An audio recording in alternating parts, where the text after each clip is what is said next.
Come in. Welcome. I'm E.G. Marshall. How does a Mediterranean cruise in the sun sound to you? All expenses paid. Not very sinister? Rather pleasant, eh? That's what you think. For when this cruise is only half finished, I think you'll be ready to abandon ship and take the next plane home. We're on a cruise with Elvira Graham, one of the world's leading fashion designers, her escort, Tony Butler, and her daughter, Marjorie. At the moment, our ship is docked in the Libyan coastal town of Derna. Elvira and Tony have gone sightseeing, trying to find a certain shop they heard about from the ship's captain. This is so deserted. There can't be any stores down here. Oh, it's not a very long alley. Let's look. Oh, there's a candle shop. Would that be it? Well, there doesn't seem to be anything else. Elvira, I don't like this. Let's get out of here. There's nothing to be afraid of. It's just too strange. We've gone almost the whole length of the alley, and there's nothing but that candle shop. And that's closed. Tony, wait. Look up ahead. The alley doesn't end. It makes a turn. Let's go back.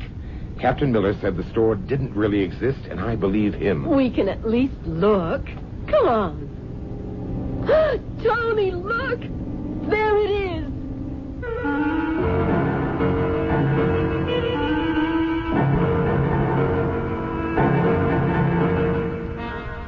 Our mystery drama, The Devil's Boutique, was written especially for the Radio Mystery Theater by Bob Joran and stars Joan Loring and Robert L. Greene.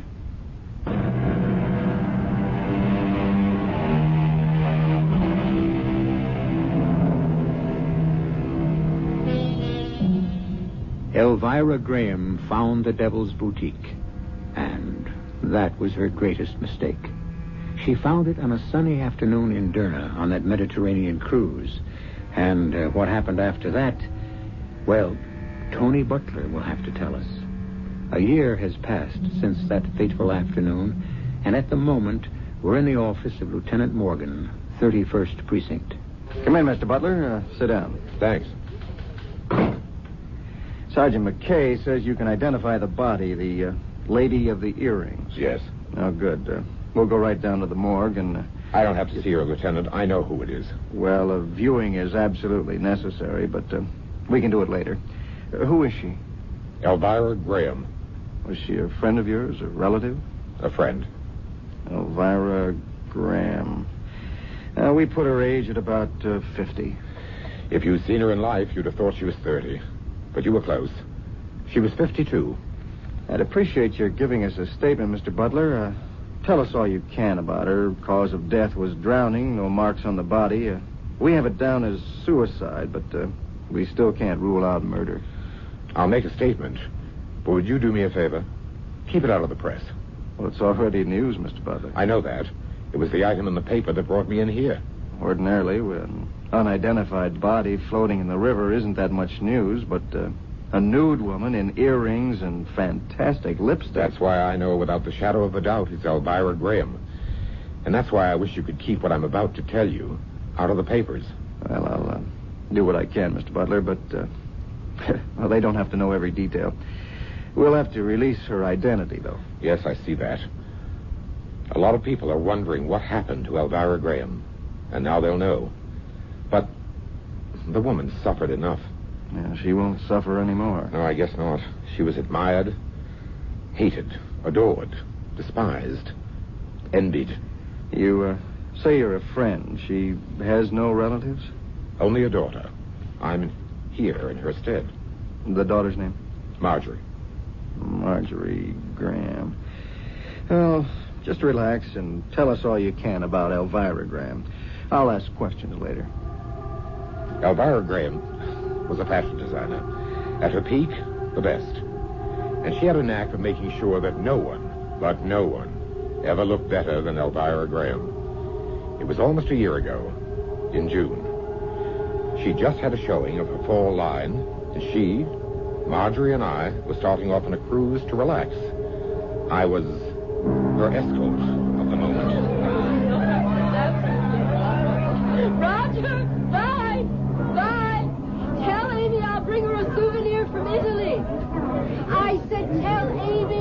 Bring Can't hear you, Elvira, dear. Just wave. Oh, bye. Bye. Marjorie, give me a streamer, quick. You've thrown them all, Mother. Oh, it doesn't matter. Come along. Let's go back and finish up that champagne. I think you've had enough, Mother. How many times do I have to tell you, Marjorie? I'll be the judge of that.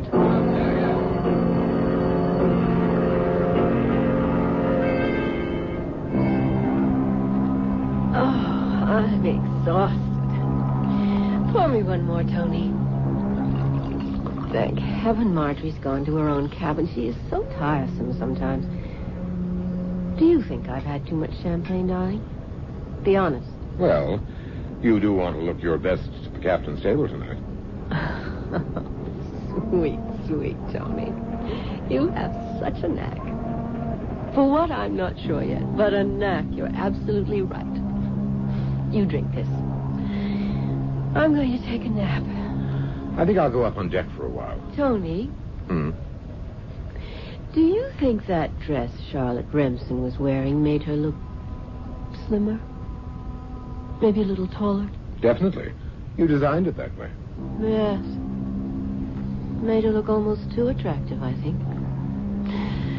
Well, I'm not going to think about work anymore. We're here to relax. Kiss me, Tony. And let Elvira get her beauty rest.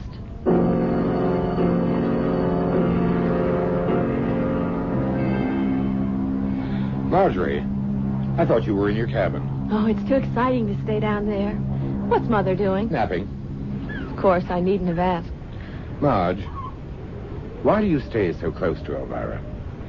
Don't you want a life of your own? I could ask the same of you, couldn't I? Touché. Are you in love with my mother, Tony? Love? No. And you know she's not in love with me. We're companions. I'm convenient. And vice versa. The great Elvira Graham. She picks her men the way she picks her wardrobe. But it's fun while it lasts. Escort to the great Elvira Graham. And all that press doesn't hurt my acting career. Well, at least you're honest, Tony. Probably the first who was. Thank you. But you didn't answer my question. And I've answered yours. Why do I stay so close? I admire her, too. But I love her. So many people are jealous of her, and I feel maybe I'm the one little sincere spot in her life. I don't always agree with her. And she wants you with her. I know that. I wondered about that.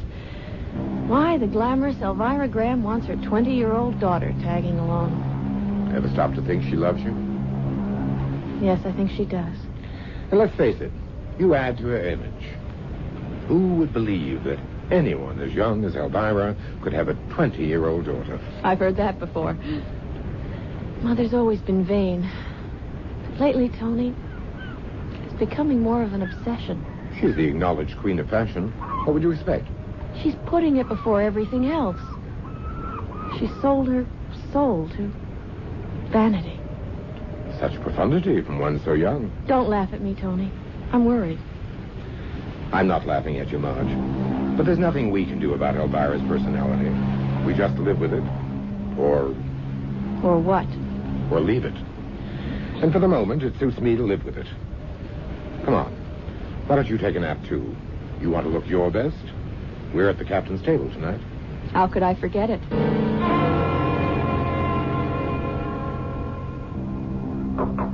Mother? Come in, dear. I just wondered if you were ready to go up for dinner.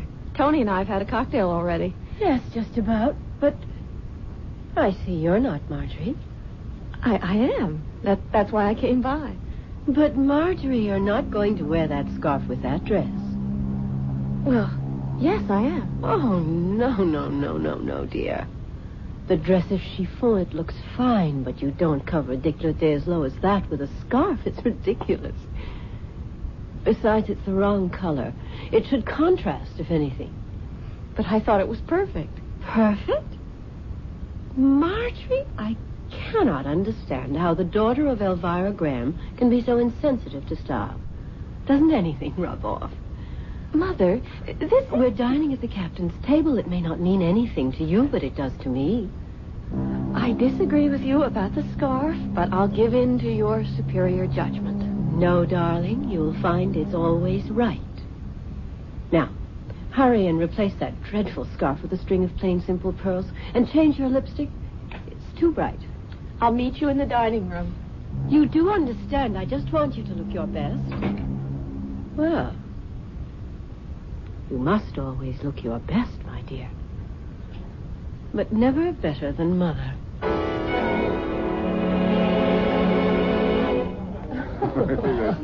I've never tasted such wine, Captain. A very special vintage, saved for very special guests. Oh, you flatter me, sir. Have some more, Marjorie? Oh, no, thank you. I'm fine. Do, Marjorie. It's bound to improve your disposition. Just a little. There. Mr. Butler? Thanks. This isn't your first cruise, Mrs. Graham. The first with such a charming captain. Now, who's flattering? No, I was quite honored to be asked to your table, Captain. Oh, my pleasure, Mrs. Graham. I've been admiring those pearls, Miss Graham. Are they natural? Yes, and matched. Thank you for noticing, Captain. Stunning. Really? I always thought Marjorie's neck was too thick for pearls. Mother? A light scarf might have been more suitable, perhaps. I bow to your expertise, Mrs. Graham, but I do like the pearls. Thank you, Captain. As a matter of fact, I know a place you'd both be interested in. Have you ever heard of the Devil's Boutique? Devil's Boutique? No. Sounds fascinating. It's a little shop in Derna, on the Libyan coast. I've heard some of my passengers talk about it. If it's unusual, it's for Elvira. Apparently, it is unusual, all right. Actually, they tell me the shop itself has no name, and it's very difficult to find, even with directions. How curious. What do you mean? Well, I've had passengers tell me about the unusual things they've bought in this shop. Clothes, accessories, scented candles, everything. Oh, that sounds charming. But I've had others who claim they've never even been able to find it. That's apparently why it's called the Devil's Boutique. Elvira will find it. When will we be in Derna? In about 9 days. Oh, well, there's lots of cruise to enjoy before then. Yes, our first stop is Cadiz. Then we swing into the Mediterranean. Oh, well, here's to the Mediterranean. And the Devil's Boutique. The next few days were filled with sun, shuffleboard, and swimming. Elvira made sure everyone knew Elvira Graham was aboard. She'd spend a half hour deciding on just the right outfit for the time of day she'd make her appearance. Even the shade of her lipstick changed. One color for morning, another for cocktails. We stopped for a day at Cadiz and then slipped into the Mediterranean. There it is, on the horizon. Derna. We'll dock in about 2 hours. How long will we be there, Captain? We'll leave with tonight's tide, about 7 o'clock. Good. We'll have all afternoon for sightseeing. You'll excuse me, I have to get to the bridge. Certainly. I have such a strange excitement about this city, Tony. There's something about the name, Derna. And the challenge of finding that fascinating shop. And this was supposed to be a non-work vacation? There's no such thing for me, and you know it. If I don't keep ahead of the pack, well, besides, it's fun. We'll sightsee in Derna, and I won't leave until I find that Devil's Boutique.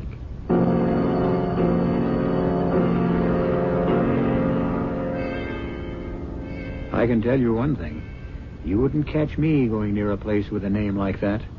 And I certainly wouldn't go out of my way to find it. But then, for a woman as vain and determined as Elvira Graham, it might be just the place. Vanity, like love, is blind. And Elvira has no inkling of the strange fate that awaits her in the Devil's Boutique. I'll return shortly.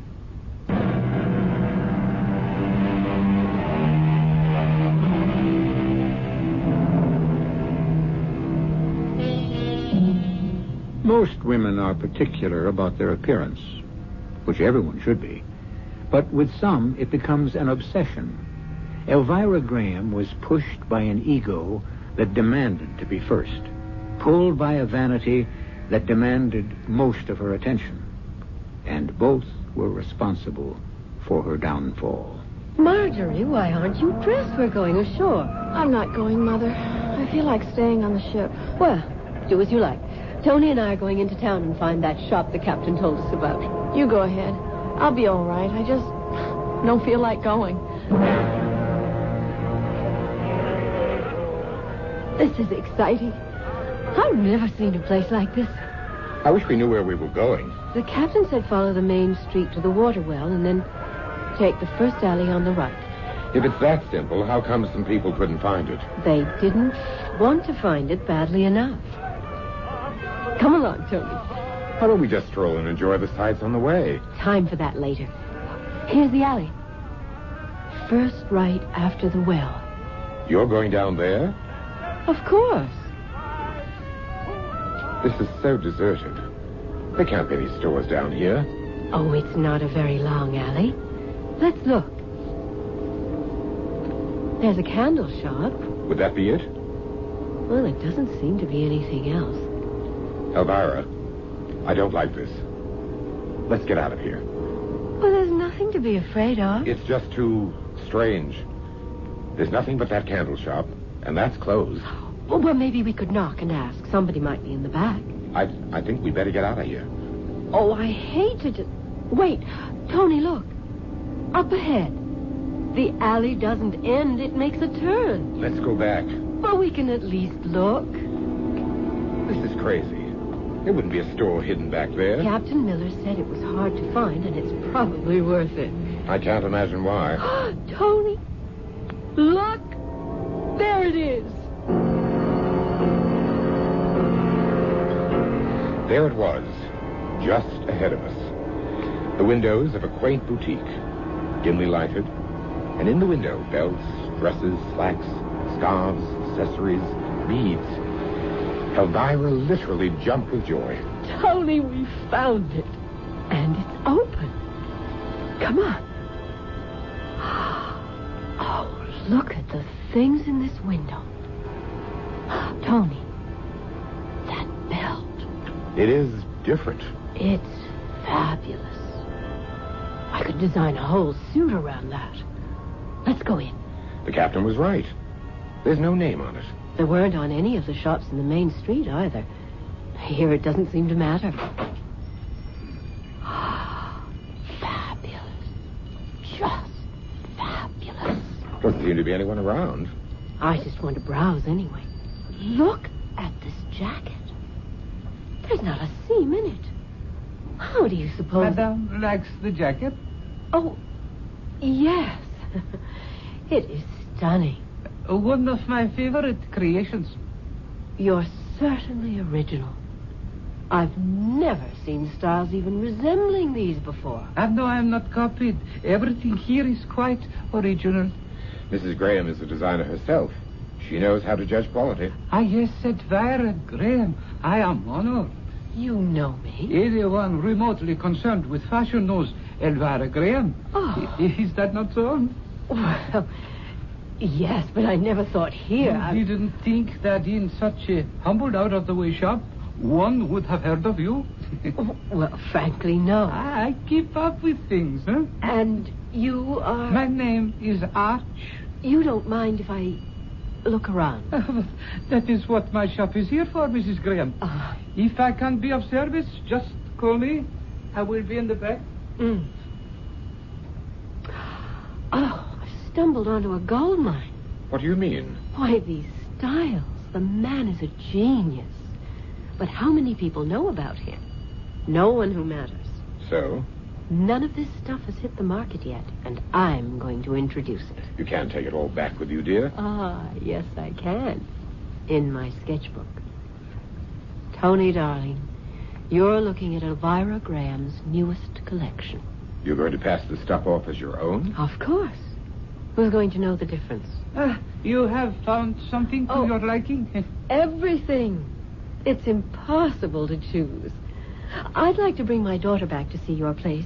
I would be honored. We're sailing on the Lady Madison. I'm going back to the ship and get her. You'll be open all afternoon? Certainly. Come, Tony. I can't wait to see Marjorie's reaction to this place. Why all the fuss about Marjorie? I want Marjorie to come back with us so the two of you can distract him while I copy. You think he's not going to notice you in your sketchbook? Not if you and Marjorie help. She'll know how to keep him busy.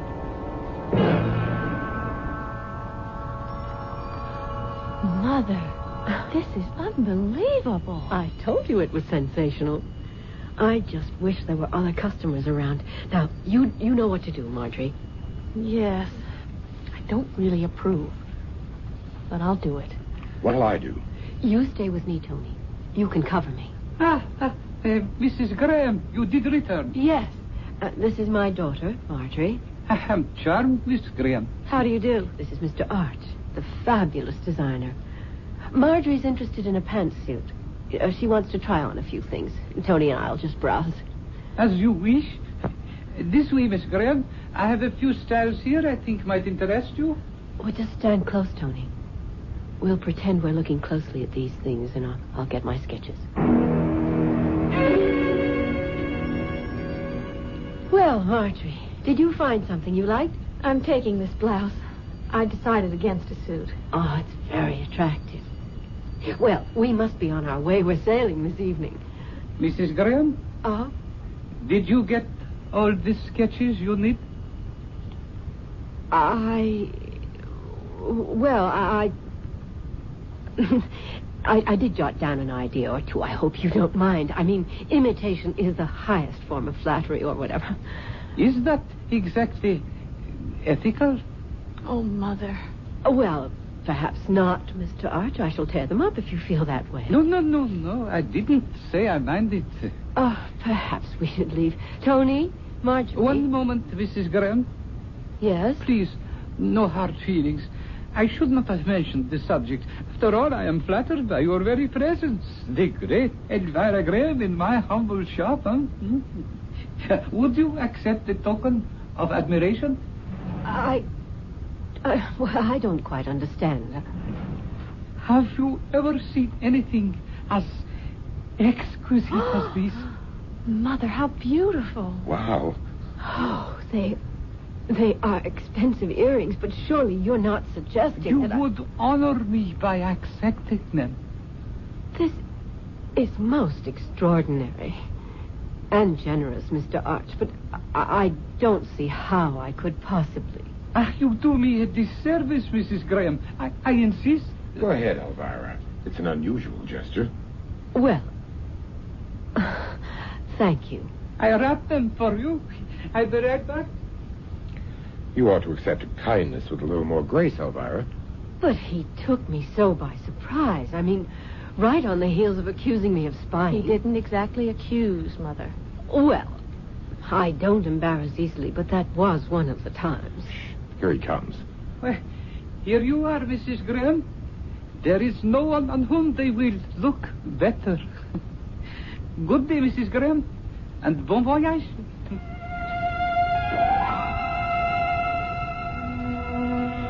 It was late afternoon when we got back to the ship. Marjorie went to her stateroom to dress for dinner. And Elvira stored her sketches in a secret compartment of her trunk. I'm not taking any chances with those, Tony. They are priceless. Speaking of priceless, let's see the earrings. Oh, yes. Here they are, in my purse. I'm so taken up with the sketches, I'd almost forgotten them. I still don't understand his generosity. Oh, but they are beautiful. Well, what's this? Anything wrong? Packed with the earrings. It's a lipstick. So? Oh, nothing, really. He just didn't mention it. Let's see the earrings. They are extraordinary, aren't they? They seem even more brilliant than they did in the shop. Why don't you wear them at dinner tonight? I intend to. Curious about the lipstick, though. I wonder why he didn't mention it. Almost ready, Elvira. It's 8 o'clock. Be out in a minute. Is Marjorie there yet? She just arrived. I won't be long. She wants us to get the full effect all at once. The earrings. She's wearing them at dinner tonight? And the lipstick. The lipstick? The shopkeeper at that boutique slipped in a lipstick with the earrings. It seems to match the color of the stones. Well? Elvira. Oh, Mother. They're breathtaking. They are striking, Elvira. The lipstick is perfect, isn't it? It lights up your whole face. It's almost uncanny. I've never seen you quite so radiant, darling. Watch out, you two. You'll turn my head. That has been done by experts. Oh, you're dreadful, Tony. Go on. Let's go to dinner.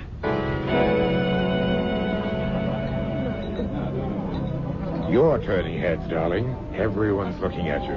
Oh? I hadn't noticed. Oh, Mrs. Graham. Good evening. Miss Graham, Mr. Butler. How did you enjoy dinner? Captain Miller, I owe you a million thanks. I found that boutique. And you liked it? It is fabulous. It's going to do great things for me. Do you like my earrings, Captain? Magnificent. I got them at the boutique. Most unusual. The man at the shop gave them to Mother. They're most becoming, Mrs. Graham. Shall we sit down? The steward's ready with the consomme. Oh, yes, dinner, of course. Oh, Tony, it's been the gayest night since we left New York. I think I danced with every man in the room. Almost. Almost? Everyone but me. Oh, but... Well, you hate dancing. You could have sat one out. Be a dear and unzip me. I want to get comfortable and have a last champagne. Here, alone with you. Tony, darling. Damn. Help me with this earring, Tony. I can't get it off. Let's see. Just clips on. It ought to open up. It won't open. Well, try the other one. I can't budge this one either. Well, this is ridiculous. It's just a little spring. Pull harder. Ow. Sorry, darling. Well, never mind. I'll get them off in the morning. I'm too tired to care. I'm going to bed. Don't wake me tomorrow, Tony. I feel as though I could sleep for a week.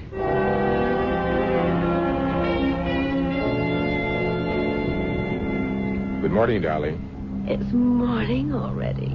Oh, I must look a sight. Hand me that cold cream, dear. Here you are. Oh, I must have been tired last night to leave this lipstick on. You were quite the belle of the ball, you know. You don't mind. The price I pay for escorting the Elvira Graham. Oh. What's the matter? Tony, my lips. The lipstick isn't coming off. What? I can't seem to remove this lipstick. I mean, cold cream always takes it right off. Rub harder. It just doesn't seem to work. The earrings. Now the lipstick. The earrings. Last night, we couldn't get the earrings off. Oh, I remember now. They're still on. Yes. I can't open the clasp. I didn't have any luck with them last night either. Try again, Tony. Try. Okay. It's crazy. It's just a little spring, but I can't open it. Oh, you've got to, Tony. I've got to get these off.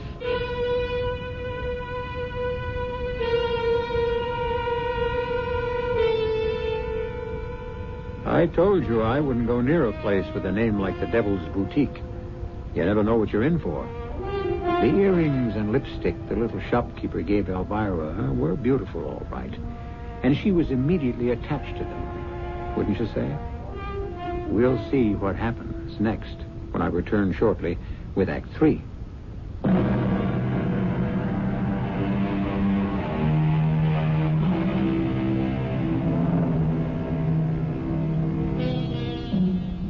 Let's return now to the stateroom where Elvira Graham can't seem to remove her lipstick or her earrings.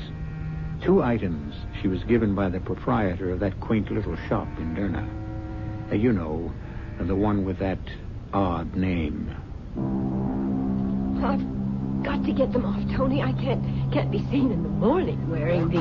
Or the it's just not done. Relax, Elvira. We'll get them off. Just sit still while I... Oh, there's no use trying that again. Maybe you could get some kind of tool, something to pry them loose. Where? Well, ask the captain. Oh, no, wait, don't. He'd think it's odd. No different from what I'm thinking. Mother, Tony, going up for breakfast? Mother, you're still wearing the earrings. Yes. Well, do you think they're quite the thing for morning? Well, of course not. But I'm having a little trouble getting them off. Want me to try? Well, you might as well. Tony and I haven't had any luck. Tony, maybe we ought to try and get a tool. Don't ask the captain. Try the purser or someone. Oh, I've never seen a clasp Oh, tight. That's not the half of it. What do you mean? I can't get the lipstick off either. We tried everything. Cold cream and even alcohol on the lipstick. Wire cutters we got from the engine room on the earrings. But nothing would take away the color from Elvira's lips or those dazzling earrings from her ears. The metal clasp seemed impervious to the shears. Evening finally came, and Elvira decided she could put in an appearance for dinner. The lipstick and the earrings were appropriate after 6. Relax, darling. You're still the center of all eyes. Oh, Mrs. Graham, you're wearing those becoming earrings from the shop in Derna. They're quite extraordinary. They are indeed. We're having a piano recital tonight after dinner. I hope you're all planning to join us. We wouldn't miss it. In the lounge at 9. We never made the recital. On the way from the dining room, something happened that set Elvira off. Mother, what is it? Stupid little tramp. Calm down, Elvira. Didn't either of you hear that woman as we were leaving dinner? No. You didn't. You didn't hear her say how gauche those earrings again. Do you? No, to her whole table. I wish I'd slapped her face. Well, I can't leave the stateroom again, not until I find some way of getting these hateful things off. Maybe the man in the shop who gave them to you can help. Go all the way back to Derna. There's got to be an easier way. Well, you haven't come up with it. Maybe Marjorie has an idea. I'm going back to Derna. We'll fly from the next port at which we stop. Elvira, be reasonable. We can't... Reasonable? There's no reason to this whole mad thing. Marjorie, you go on with the cruise. Tony and I will go back to Derna and then meet you in New York. Oh, no, I'm staying with you. Oh, do as you like. I'm too upset to argue. Tony, see the purser or the captain or someone and see what arrangements we can make.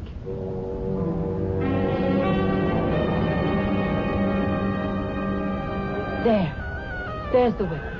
And I remember that carpet shop across the square. The alley should be just ahead. I hope he can help after what it took to get back here. Oh. We've been on everything but a camel. That's the alley we went down, isn't it? Oh, yes. Come on. This is it. There's that candle shop. Still closed. Doesn't look as though it's ever been opened.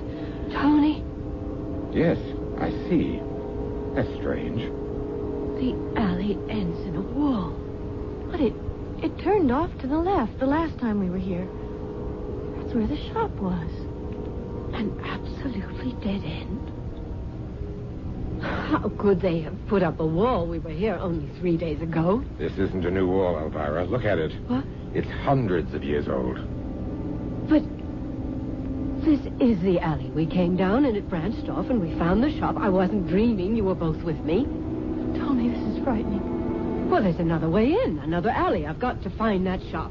I've got to find it. Come on, Marjorie, be quick. Which way did she go? I don't know. Well, she's disappeared in the crowd. Stay close to me. The street's so crowded we can't go fast enough. Oh, Tony, what are we going to do? We pushed through the crowded streets, and finally, after more than half an hour, we found Elvira. Mother! Marjorie! Tony, thank heavens I didn't know where to look for you. Elvira, get a hold of yourself. I've asked everyone I could find who spoke any English at all. No one, absolutely no one, ever heard of the shop. The only thing left to do was to go back to New York. We returned home, and Elvira went into hiding. Of course, everyone assumed we were still on the cruise, so no one called. But Elvira was getting more desperate. A plastic surgeon's my only hope. A friend of mine had some work done about a year ago. I could find out the name of his man. Oh, do it, Tony. Do it today. Now, Mrs. Graham, Mr. Butler, come in. Thank you, Doctor. You're a friend of Charlie Porter's. Yes, we'd done some shows together. Well, now, how can I help you, Mrs. Graham? This lipstick I'm wearing, Yes? I can't get it off. Nothing works, so don't ask me how many things I've tried. I wouldn't be here if anything had helped. Oh, well, let me see.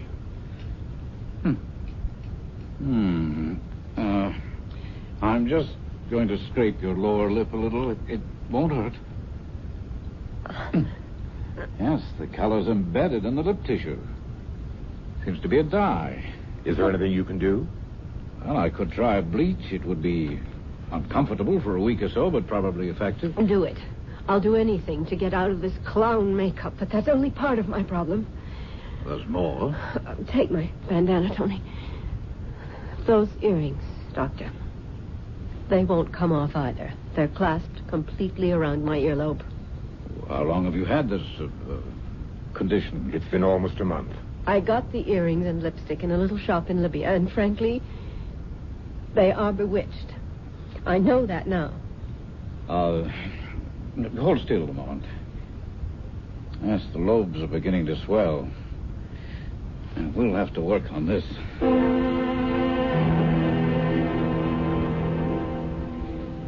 Well, I'm sorry, Mrs. Graham. I'm at a loss to know what to do with these. Oh. Have you tried... A machine shop, an auto garage, everything but an acetylene torch. I must admit I've never seen anything like it. No one has. Well, Doctor, Well, I shall give you the bleach for your lips, apply it twice a day, and then I'll see you again in a week. well, and the earrings. You have to give them some very serious thought, Mrs. Graham. There seems to be nothing I can do, short of removing your earlobes.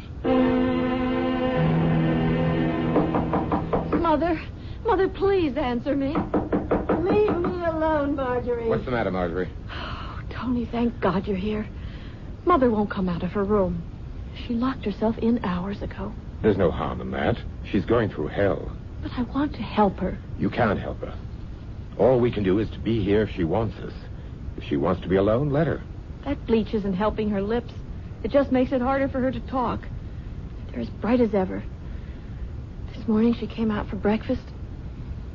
Tony, I nearly fainted. I know. She's not a pretty sight. Her face is so white and lined.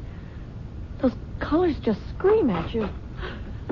I thought I heard you, Tony. Where have you been? Down at the docks. The ship came in this morning. I went to claim our trunks. Oh, of course, the luggage we left on board when we flew back. I've never given it a thought. Was everything there? Everything. And everyone. Everyone? A welcome home party. Oh, no. About 20. Oh. They assumed we were still on the cruise. Oh, Lord, Tony. What did you tell them? That you and Marjorie stayed on in Nice. Oh, that's good. Good thinking, Tony. No one will be calling up here.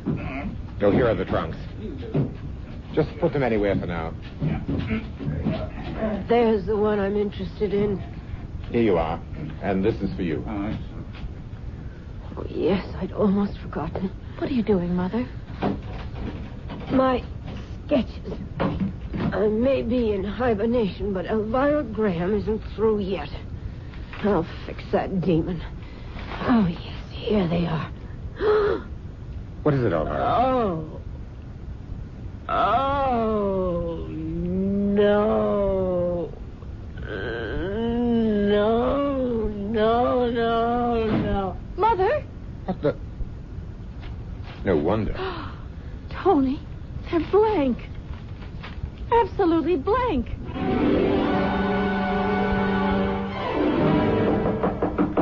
Elvira, please. Mother. You saw them. Blank. Every last page blank. He's cursed me. Elvira, come sit down. Why? What did I do to be cursed like this? Elvira, time can... No. Don't feed me any more of your stupid encouragement. What's the matter with you? Look at me. Clown. Freak. Tony, I can't stand this. I've got to leave. Stay, dear little daughter. Elvira. Dear, pretty light of my life. Your beauty won't change your freshness. But just look at your glamorous mother. Look, damn you. I've been damned. For what? Why? Is the answer to that in heaven? In hell? Ah, yes, hell. Where that demon came from. That demon who gave me this beauty. The devil himself in his quaint little boutique. The devil's boutique be damned. The devil himself be damned along with me. What did I do? Did I worship beauty too much? Elvira never spoke another word after that. She returned to her room, stayed there, night and day, and 3 days later she was gone. Gone? She'd vanished. You tried to find her? Oh, yes. We hired a private detective. We didn't want it in the papers or in the police files. After about 6 months, we gave up. Where do you suppose she's been all this time? Wandering, hiding. I don't know. Well, will you look at her body now? If you insist. I must. Well, that was quite a story, Mr. Butler. You a writer? You don't believe it? I don't know whether I do or not. It's too fantastic to be true. Then again, it's too fantastic to be made up. Well, here we are. Oh, there she... Oh, no. What the devil? The earrings are gone. And the lipstick. Now, do you believe me? Dear Elvira, you were beautiful, determined, and the world's best designer. You were on your way to becoming the greatest. But be reasonable, Elvira, and look at it this way. There wasn't room for the two of us.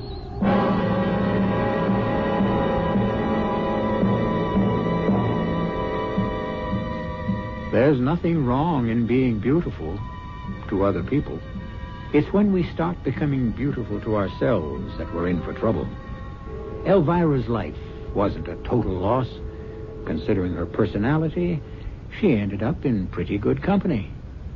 I'll be back shortly.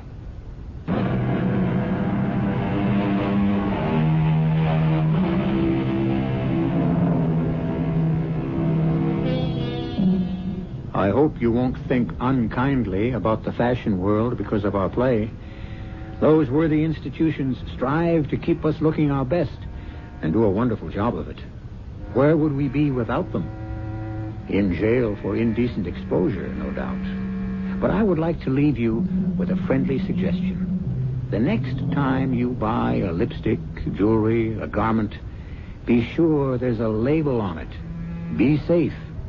Know your designer. Our cast included Joan Loring, Robert L. Green, Jada Rowland, Bob Caliban, and Ian Martin. The entire production was under the direction of Hyman Brown. This is E.G. Marshall inviting you to return to our Mystery Theater for another adventure in the macabre. Until next time, pleasant dreams.